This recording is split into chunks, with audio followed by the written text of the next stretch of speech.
Share screen, that's what I'm looking for. Now I'm on my new computer, which has Windows 11, and Kindle looks different. Let's see how it goes. Everybody can read Is that? Joey showing up tonight? Oh, I'm that's not perfect. sure. I had a chat with him last week, so hopefully, don't know. Okay. It's good. You got to tweak the screen a little bit because the our pictures show up and hide a section of the paragraphs a little bit more. Let me just close everything else off. There we go. So, what's wrong with the screen? Oops, it's gone. The pictures occupy maybe three words on the tail end of the paragraphs. So we can not see each other. I mean, that's an Is that oh, better? there you go. That's Yep. way better. Yeah. All right, I'll move it over a little bit more and see if I can make it a bit bigger too.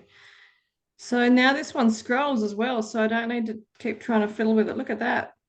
Oh boy. Are you Wow, it's a dizzy? brand new world. Let me just move it up a little tiny bit. Oh gosh, come on. Anyway, How's Linda V? Is she coming? I haven't spoken to her for a little bit, but the last I heard she was in New Zealand still. So Ah, yeah, back in land. but I Okay. do need to have a chat with her. Yeah. Okie doke. Right. Do you want to start on number 11, Gary? Kick us off. Sure. The ego made the world as it perceives it. But the Holy Spirit, the reinterpreter of what the ego made, sees the world as a teaching device for bringing you home. The Holy Spirit must perceive time and reinterpret it into the timeless. He must work through opposites because he must work with and for a mind that is in opposite. Correct and learn and be open to learning. You have not made truth, but truth can still set you free. Look as the Holy Spirit looks and understand as he understands. His understanding looks back to God in remembrance of me. He is in communion with God always, and he is part of you. He is your guide to salvation because he holds the remembrance of things past and to come and brings them to the present. He holds this gladness gently in your mind, asking only that you increase it in his name by sharing it to increase his joy in you. Well, that's just kind of like the entire Course in Miracles discipline right there in that tiny little paragraph. Yep, I can see parts of that from what we've already read. It is, yeah. Yeah. It's like just about everything that we've ever been asked to do from the Course in Miracles is in this. What page is this, V? Let me get the actual book. Okay. It doesn't show on the Kindle, huh? The page numbers on Kindle change depending on what size you've got your page and everything, so it's not. My book's page 80. Oh, good on you. Page 80? Okay. Yeah. And this is the section on. What's the actual section? The Guide to Salvation. And it's like that. We get to and this happens quite a bit where we're reading a section and we read the last paragraph of that section at the beginning of the next lesson. So it kind of summarizes everything that we've just kind of been through, which is quite lovely. That's brilliant. Mm. Does anyone have anything they want to elaborate on this?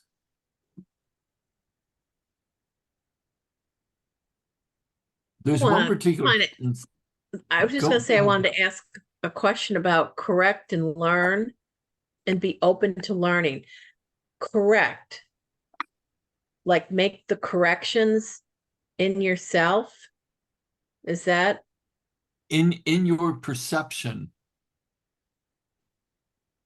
gotcha? Yeah. Okay.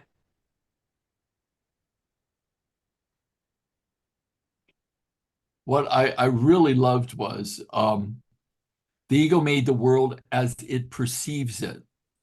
And this is what I feel most churches are doing now is they're making Christ and Christianity in their own image.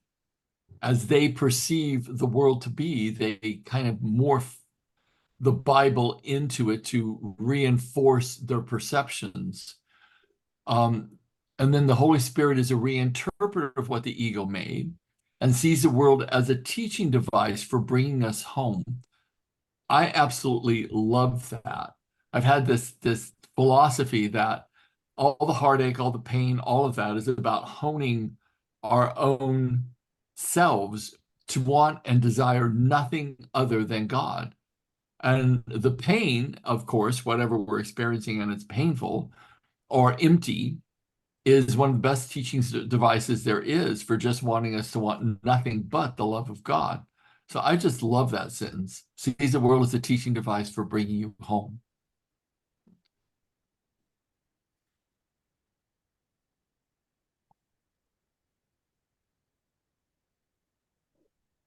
Is there anything else that anybody wants to comment on?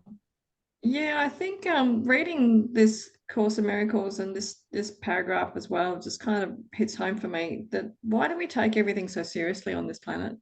Because Mm. it's just a learning thing, and we're here to be the best we can be. But we take everything so seriously. It's like it all passes, doesn't it? This too shall Yep. pass. Mhm. One thing is for sure, everything changes. And that includes those areas of our life where we think we're suffering so much that it'll never change, but it always changes and passes, just like you said, V. Mm. Unless we hold on to it too tightly.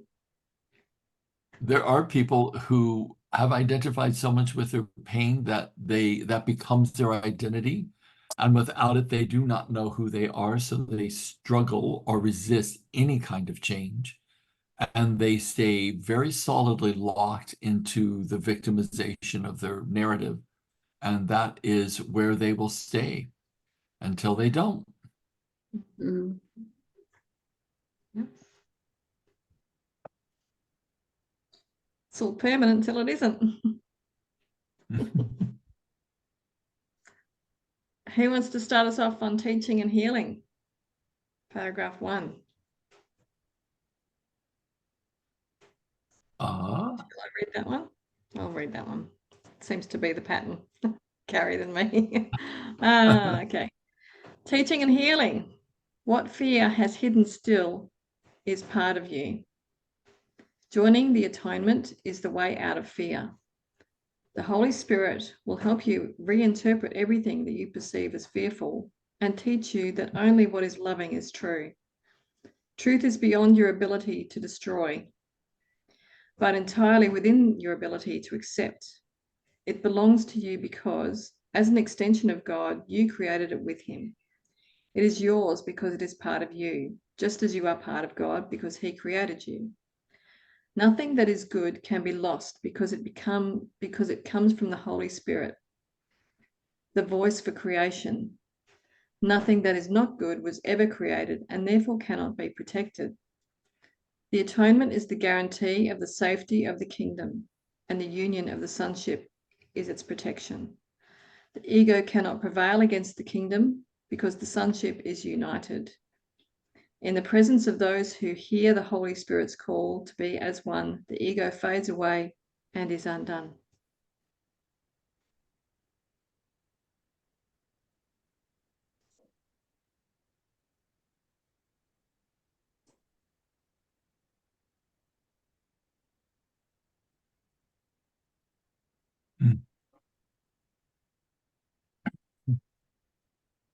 I was speaking to a client today who was telling me about this sort of this grounding exercise that he was doing where he just kind of became energy. And it's something that never happened to him before. And what I began to, introduce some of the concepts of the Course in Miracles to him, that, to look through the eyes of atonement or at one at all things and see the spark of the divine in all things, was something that would send him into that state without having to sit quietly and meditate, but just as his perception begins to embrace that idea, he can be in an expanded state of awareness all the time. And he committed to, start practicing that. But the Course always says the same thing, and that it is always about the unitedness of all living things. And I love this one part. It says, the presence of those who hear the Holy Spirit's call to be as one, the ego fades away and is undone. And how many of us have attempted to control or corral the ego when all we have to do is take our attention off of that activity or behavior and place it solely on the perception that all is one. And then the ego naturally fades away and is undone. There's nothing like we have to do to prevail against the ego other than claim the at-one-ment or the sonship and the atonement. That's all we have to do.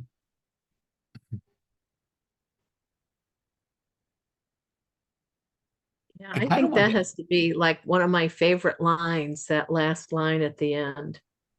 Huh? The Holy Spirit calls us to be as one. The ego fades and is undone. It's like, well, why didn't you say so? But what's really cool about it even rhymes. In the presence Yes. of Yeah. those Holy Spirit's called to be as Mhm. one, the ego fades away Yeah. and is undone. Dun-dun-dun. So So good. sing-songy. Yeah, a All little bit right, of maybe we can get a hit going, a yeah, maybe.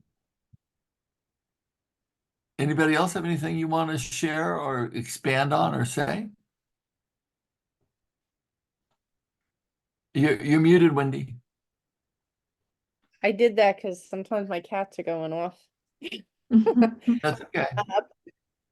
Yeah, no, a lot of the times and throughout the book, it always says that you really don't have to fix anything. You don't need to go over things. You just need to pass it off and only hear the call of the Holy Spirit, and all that just goes away.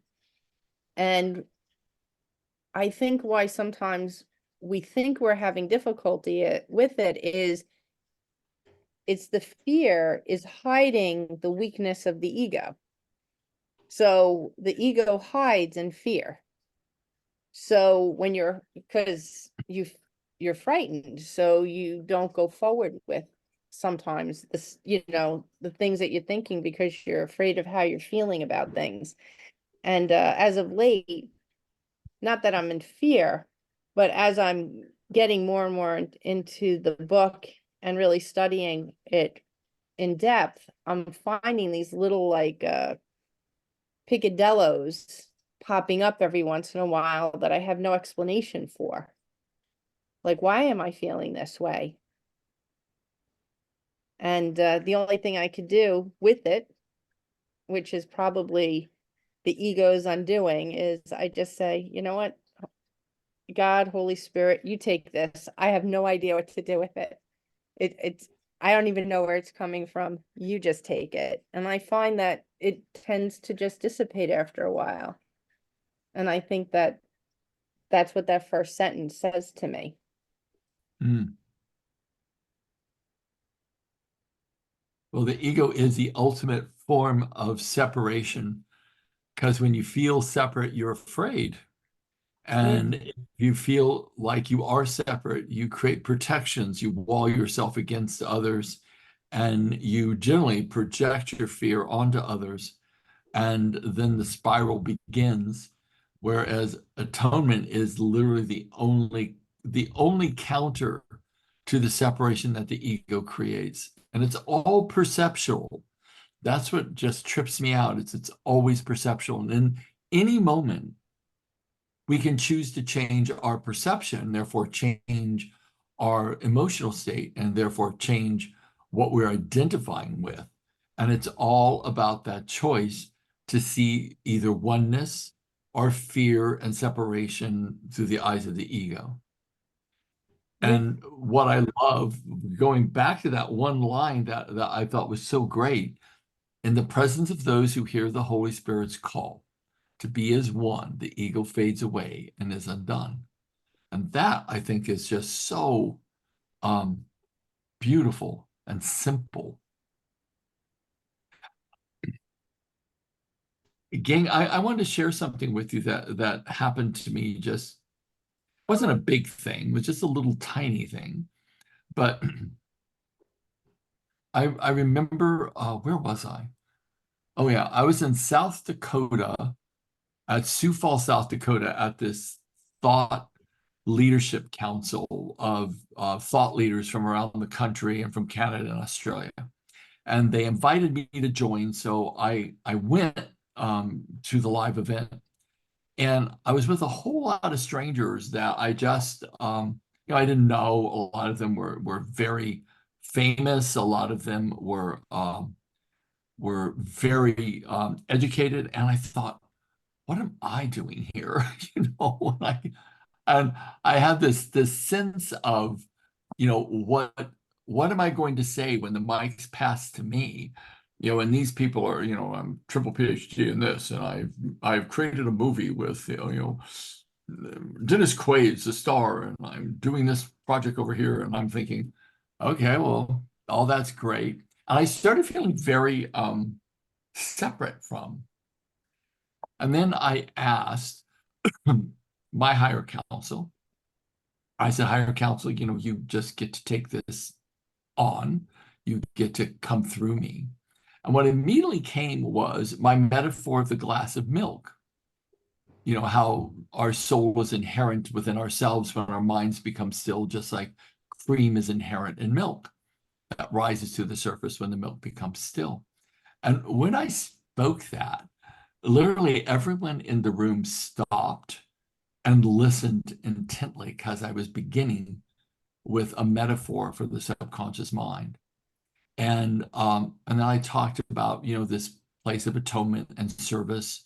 And at the end of it, I had all these people coming up to me, giving me cards and giving me all their information and wanting to connect. And I kept thinking, why? There's such incredible people in this room. And it was, I think, because I kept trying to get myself into this place where I could see everyone through the eyes of atonement rather than of separation and differences. And that is always where fear gets born. And when I did that opposite thing, that's when all the boundaries kind of melted. And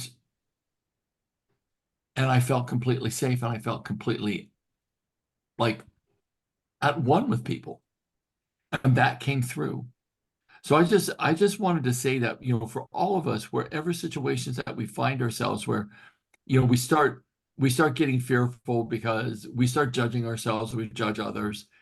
And when we do that, of course, we create the separation and more fear. But when we see through at one minute, and I know we say that a lot, but to just practice it in periods of time where you don't feel secure, or you don't feel enough, is, I think, everything. That's where the Course in Miracles, that's where the rubber hits the road. And I just want to say that I practiced it. I had a beautiful breakthrough, and it was all because of this one concept, that I know that the separation in my mind creates the fear in my heart, and when you do the opposite, it disappears. So this completely works.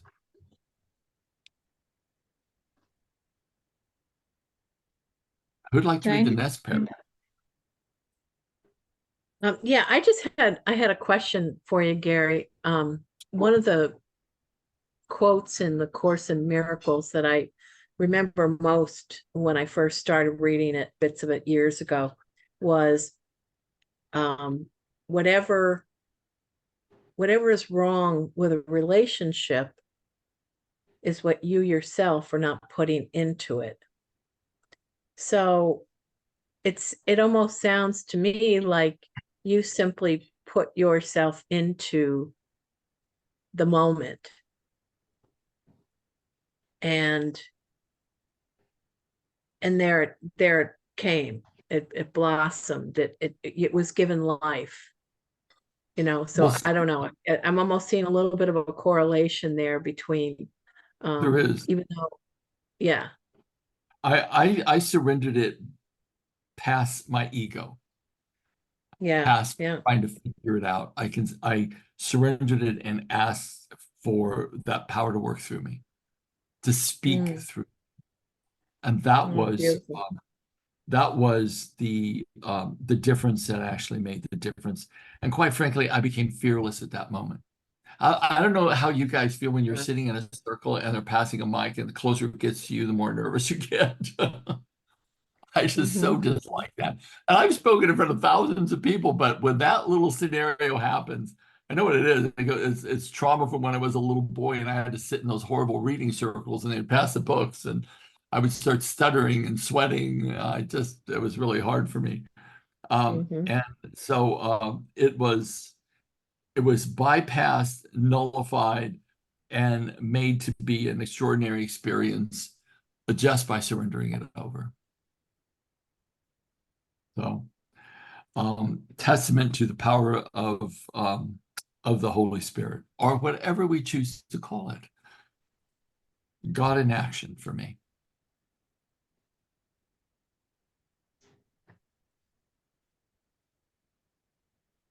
Okay, Jane, did you want to read number 2? Yeah, I'll do that. Isn't it 2? 2, yeah, Yeah. Okay. yeah, Okay. yeah. What the ego makes, it keeps to itself, and so it is without strength. Its existence is unshared. It does not die.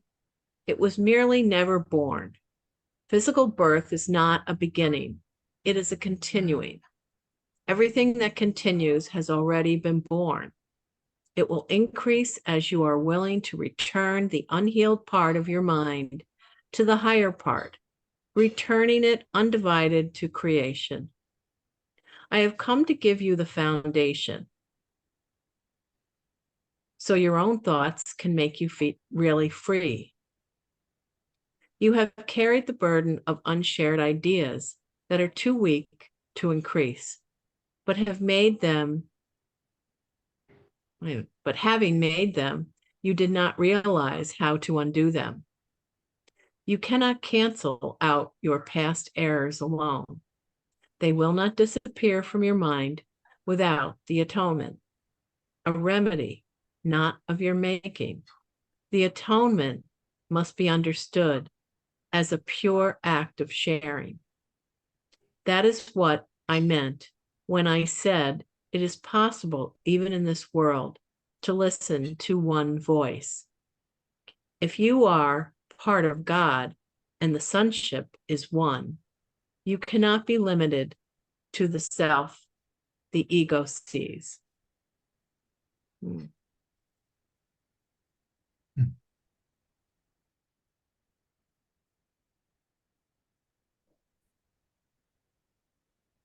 That seems to be exactly what you were saying, Gary, with your example. You cannot be limited Yeah. to the self the ego sees.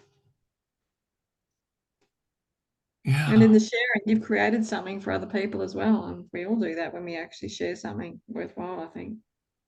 There was something so synchronistic that happened there.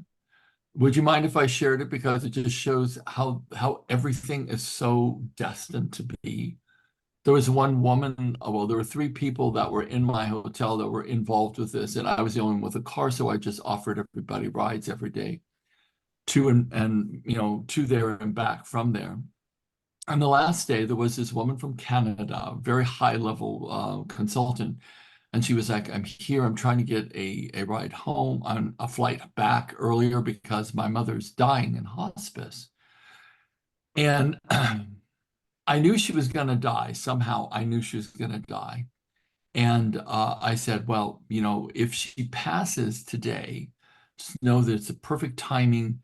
It is exact. There's a lesson within it that we don't know yet, but why you're not there is purposeful. And about halfway through the day, she looked over at me and her tears were running down her face. And she came over and said, my mother just died. And so I held her and was very close to leaving at that time. It was getting done early and I was taking her to the airport. And, before we started the car, we did a prayer. I did sort of the spirit detachment process, sending her mother to the other side. And so it felt really good to her, but her guilt was that she wasn't at her mother's bedside. And then she started talking about how powerful her daughter had stepped up and how her daughter was handling this and handling that and handling this. And she said, I don't understand it because she's always been so terrified of death. And I had this insight that came to me from nowhere. And I said, well, that's why you're not there. Because it was time for your daughter to have a rite of passage into womanhood and to stand for the family and the matriarchy of your family and to be the one to carry the mantle forward and to create an everlasting bond with her grandmother. And if you were there, she never would have been able to do that. And she said, you're absolutely right. I would have not allowed it. I would have interfered and taken over. And she looked at me and she said, what you just said changes everything. And my guilt is gone. And then she looked at me and she said, did God bring you to me? I said, no, but it was just perfect synchronicity that we are always here. Everyone always will have the perfect timing. When the need is great, the perfect people show up.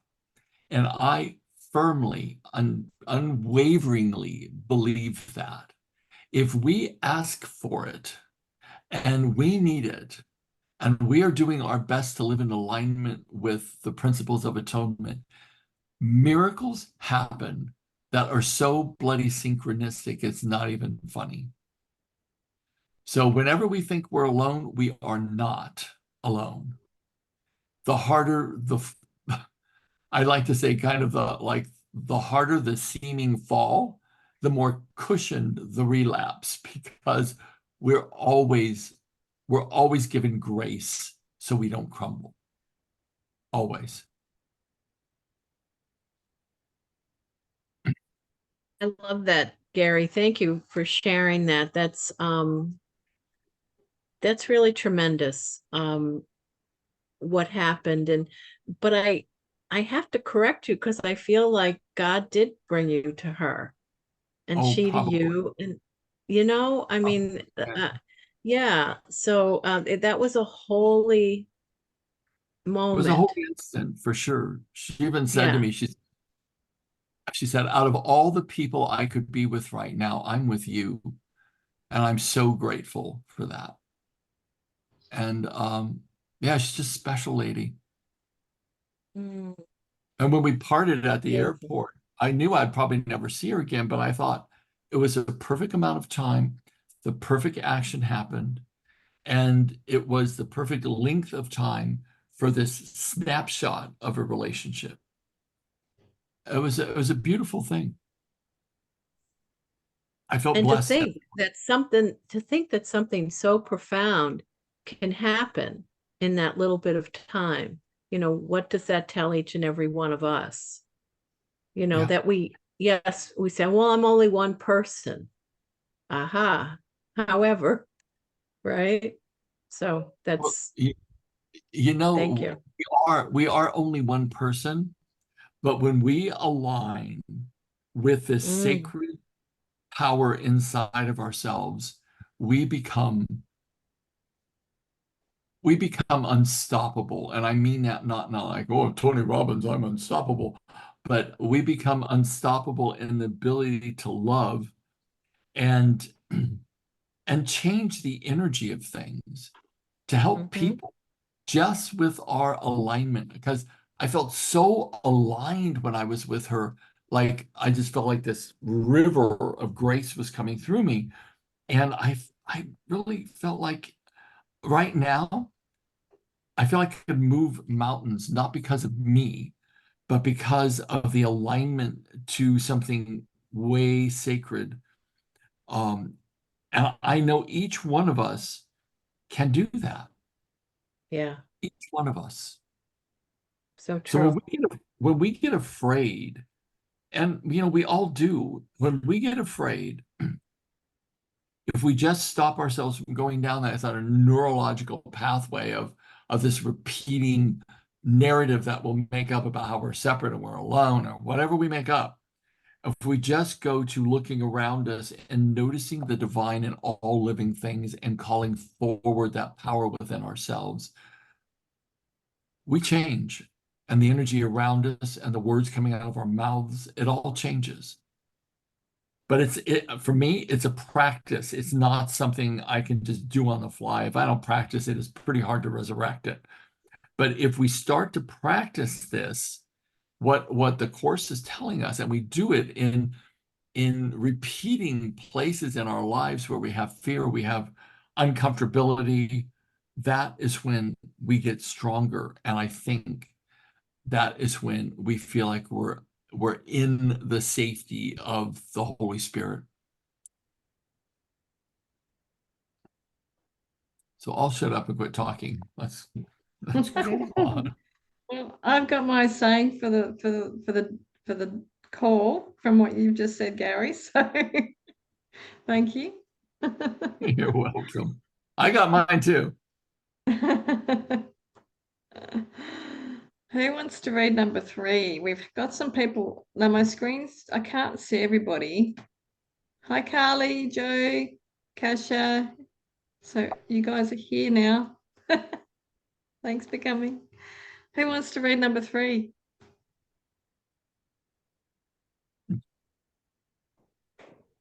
Wendy, Carly. Joe, Callie.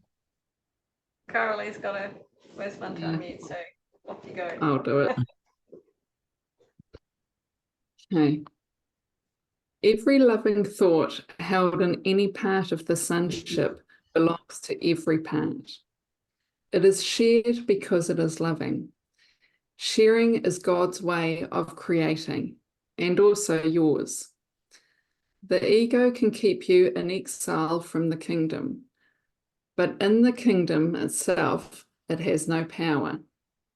Ideas of the spirit do not leave the mind that thinks them, nor can they conflict with each other. However, ideas of the ego can conflict because they occur at different levels and also include opposite thoughts at the same level. It is impossible to share opposing thoughts. You can share only the thoughts that are of God and that He keeps for you. And of such is the kingdom of heaven.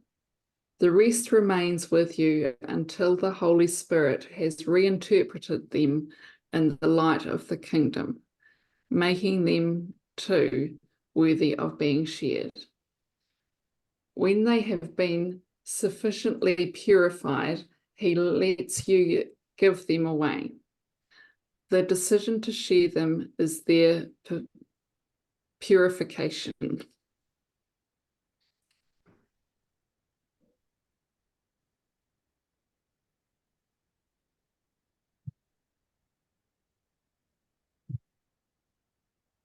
I found the beginning of that all lovely, and then I sort of got a bit lost in that last time.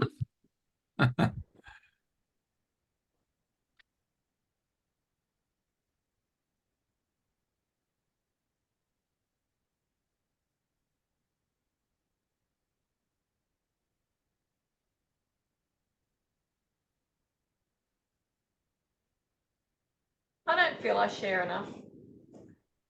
I often feel like I restrict myself in conversations and don't speak my truth. Same.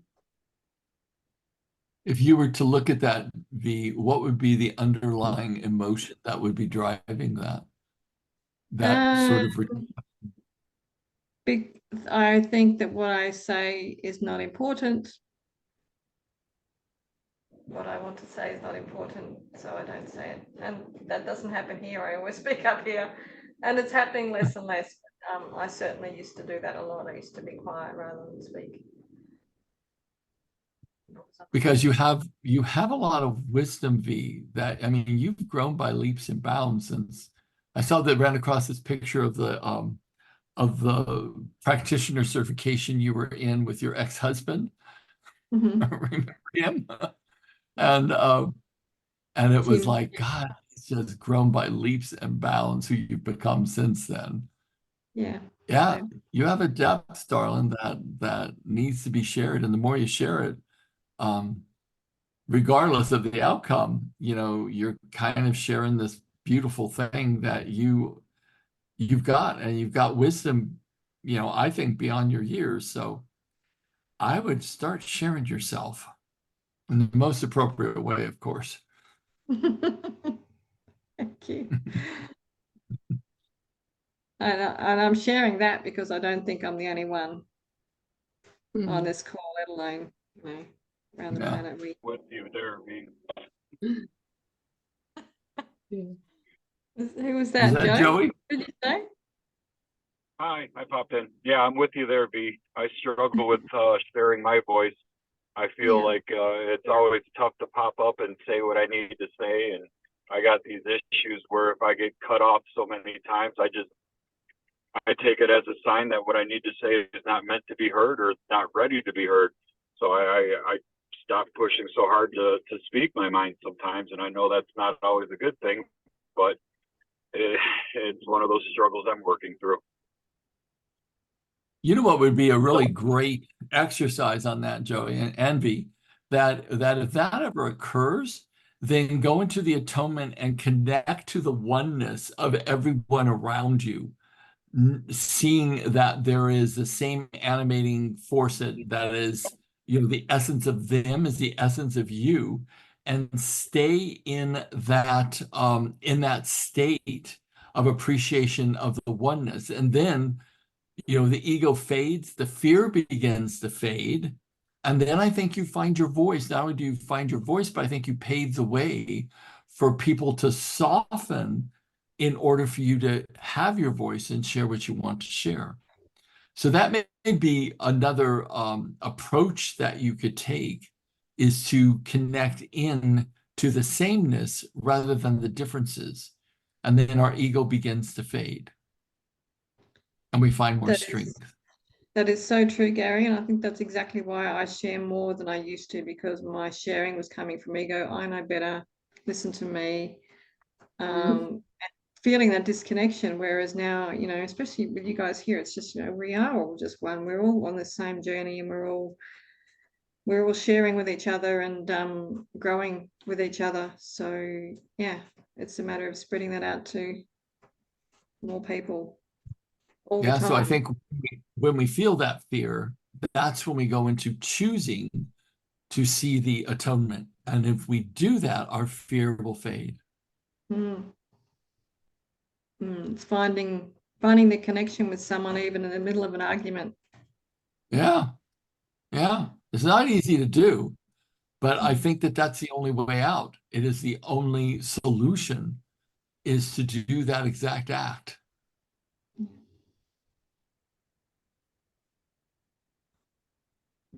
Shall we move on? Yes. I'm going to go get a chewable vitamin C. I'll be right back. Okay. Who wants to read number 4? I can do that. Wendy. It's a short one. You notice how I jumped right in on that? I was like, 4 lines, I could do that. I should wait for Gary though, right? I don't know if he's nearby. Well, hopefully, yes. He can catch up though, I think. All right, yes. Okay, I heard one voice because I understood that I could not atone for myself alone. Listening to the one voice implies the decision to share it in order to hear it yourself. The mind that was in me is still irresistibly drawn to every mind created by God, because God's wholeness is the wholeness of his Son. You cannot be hurt and do not want to show your brother anything except your wholeness. Show him that he cannot hurt you and hold nothing against him, or you hold it against yourself. This is the meaning of turning the other cheek.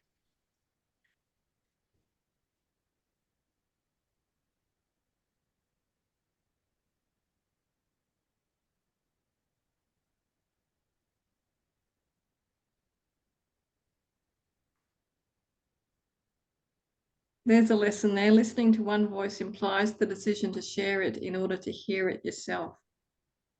The best way to learn is to teach. Yep.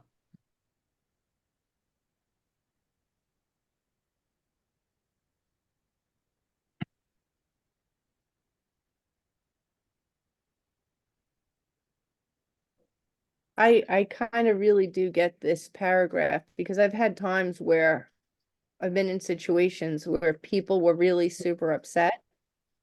And I just sat there in silence and let it pass and just didn't take any of what was happening around and only knew that that person was hurting.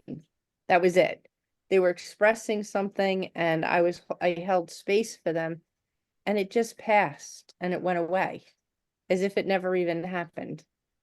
So I've had experience with turning the other cheek and allowing whatever went on and just not believe that was just that was their insanity, their ego, not them. And I Mhm. waited. And then I said, okay, well, what can we do about this then? And with that, with just not getting angry and keeping a soft approach, it just eased down and then everything just turned out. And I was not hurt. I didn't get upset. I didn't get offended. I didn't feel anything actually. I just sat there for a moment in silence, waited, and knew that this was not an attack on me. You didn't take it personally. Not I seldomly do from others.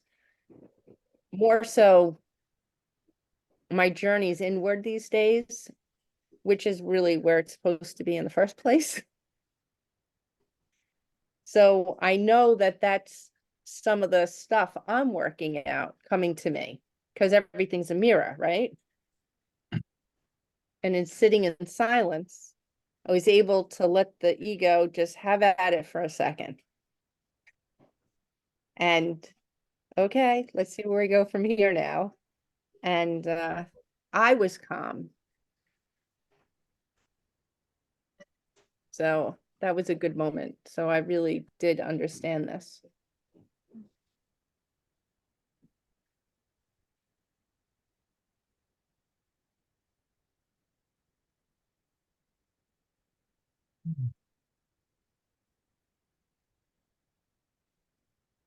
Do we need to explore that one anymore? Mhm. Right. Who wants to read number 5?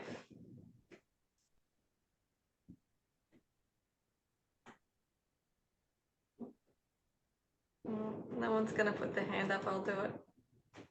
Okay. Okay. I'll do it. You want me to do it, Darla? You want to do it? You go. You go, and I'll do number 6. Okay. If we get Teaching is done in many ways, above all by example. Teaching should be healing because it is a sharing of ideas and the recognition that to share ideas is to strengthen them. I cannot forget my need to teach what I have learned, which arose in me because I learned it.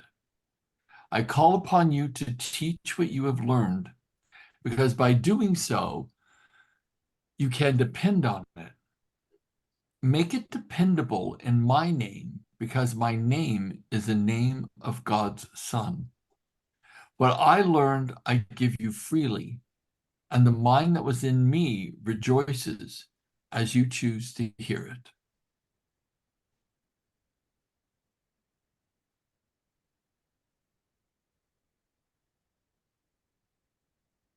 Do we need any clarification on this one? Can you read I- that last line again? Yeah, I will. What I learned, I give you freely, and the mind that was in me rejoices, so you choose to hear it.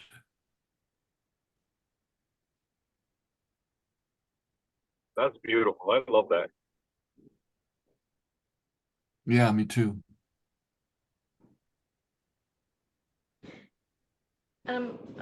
It's an interesting teaching should be healing, because it is the sharing of ideas and the recognition that to share ideas is to strengthen them. So it also said something before about the sharing can only be for things that are of creation. So I'm just thinking that that's probably a good place to stop sharing. And like what you did, Wendy, with the lady who was crying, was not to get into her story and not to make that bigger, not to strengthen that, but you let that pass and then talk about the solution. So I just kind of feel our conversations in every day-to-day should be more about that, because we're strengthening the ideas that we're sharing. So let's share ideas that create.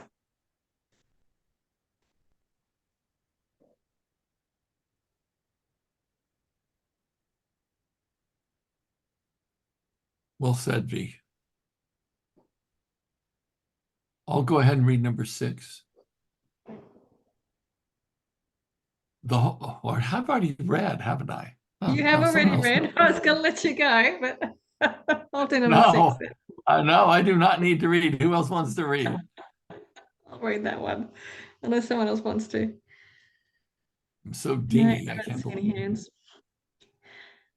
The Holy Spirit atones in all of us by undoing, and thus lifts the burden you have placed in your mind. By following him, you are led back to God where you belong. And how can you find the way except by taking your brother with you? My part in the atonement is not complete until you join it and give it away. As you teach, so shall you learn. I will never leave you or forsake you, because to forsake you would be to forsake myself and God who created me. You forsake yourself and God if you forsake any of your brothers. You must learn to see them as they are and understand they belong to God as you do. How could you treat your brother better than by rendering unto God the things that are God's?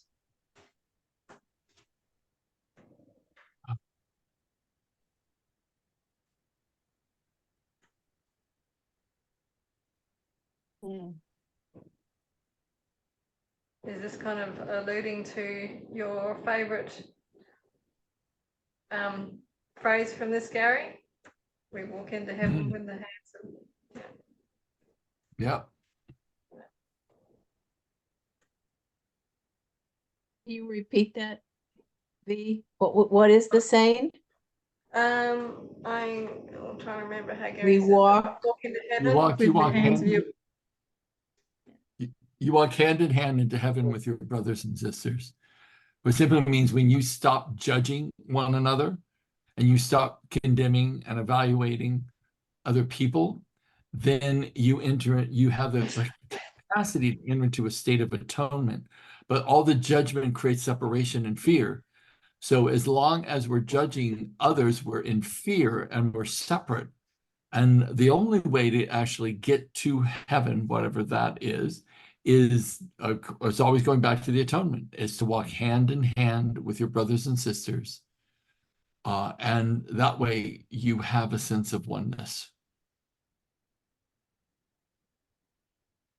So the way towards, I always thought that our relationship is a true temple, because that's where we serve God, and that's where we make the choice to stay out of fear and separation, is in our relationships.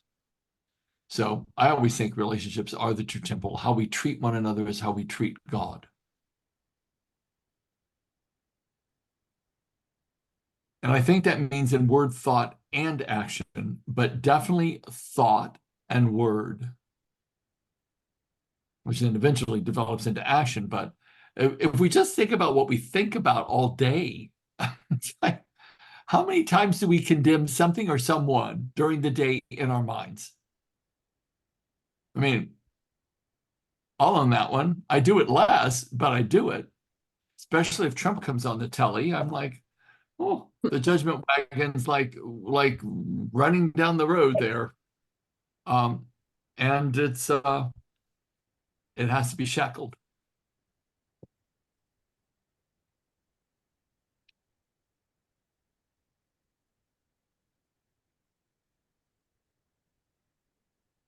I think Jake, I say was just again? going to say, I think politics is a really tough one to not be really judgy on.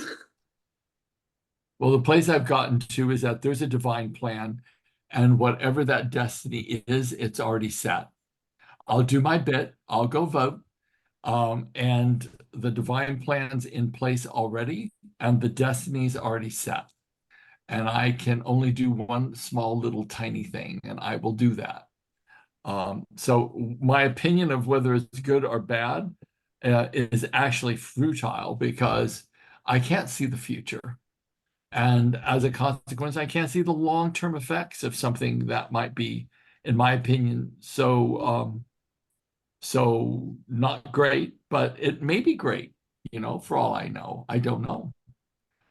I could just sit back and go, there's a certain perfection in creation, and I need to surrender to that, whether it's according to my mind or whether it's not. And that creates more peace for me. Otherwise, I would want to control everything, which of course I cannot, and I'd be unhappy, which I don't want to be. Gary, We're gonna- this is Murray. Yeah. He's come knocking on the door, so he's going to say hello. I've come for breakfast. Oh, What's for breakfast? hey, Mary, how are you, buddy? How are you? This is my mastermind crew. They're likely looking mob, aren't they? Yes. Yes. Well, I'll we put the love kettle- these, so Okay, for the kettle. See you guys. Bye-bye. see you, Mary. Oh, okay, we're Sorry, Gary, I good. missed that. No, I'm really happy we met Murray. Seems like a great guy. Yeah, well, he just So do we- was obviously just coming from the farm, so. Cool. Hmm. So do we want to read one more, or do we want to end there and do our word or our statement? I think we need to do our word. That's what I'm thinking Because we're too. almost at time. Who'd like to go first? I've got mine. Go. I'll go after you. Okay. I am becoming unstoppable in my ability to love. Lovely. Ooh. You said that, Gary. And and mine is, the world is a teaching device to bring me home. Mine is sacred atonement. Thank you. Nice. Mine is find love in the experience. Hey, Beautiful. Joey. Mine's pretty close to that. Mine is find the connection.